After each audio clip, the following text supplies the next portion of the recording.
Thanks, Rance. You know, I hate you're not here because I heard your rule, not sharing. My turn. I'm not sharing because I am here with Chef Shelly and her assistant slash daughter slash really the queen in charge, Miss T. I've heard you are the killer queen of cookies, so we'll have to get on that in another segment.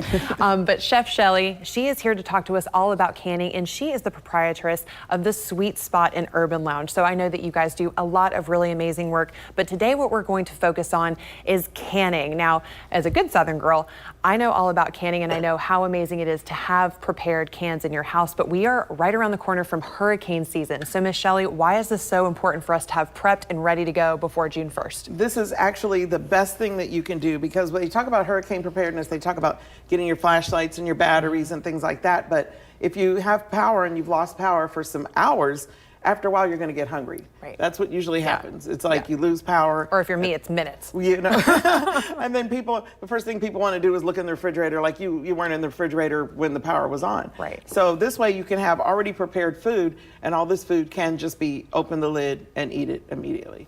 And something that Shelly and I were talking about that's so important is the difference in labels. So when you are canning, you know, you can really tell exactly what is in your food. A lot of times we go and buy things from the grocery store, and we've all done it, but there's so many extra preservatives and sodium packed in there. This way, the difference is so much better and so much more organic. Absolutely. And things like you can can meat. So I have some canned chicken, and you can add your own seasoning and your own spices to it.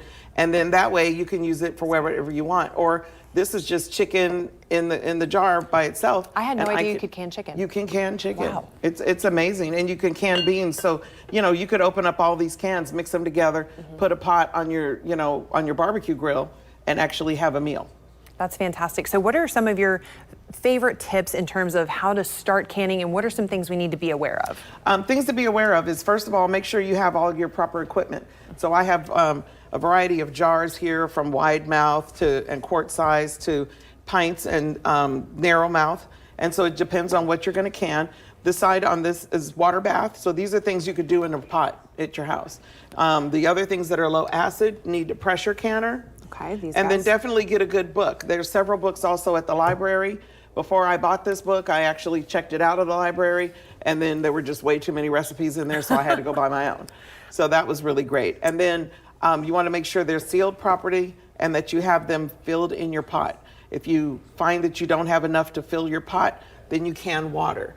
That's important too, because in case your power goes out, or if you're ever in a boil water situation, you now have sterilized water. And you also have those much larger cans that you could buy. So are those more ideal maybe for water?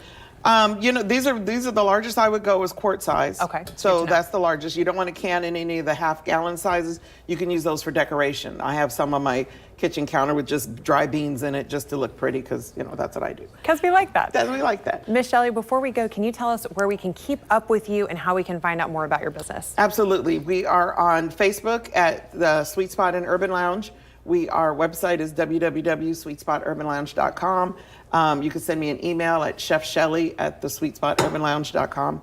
And I will give out all kinds of messages and tips. And Monday, I'm going to start doing lives on my Facebook page talking about canning.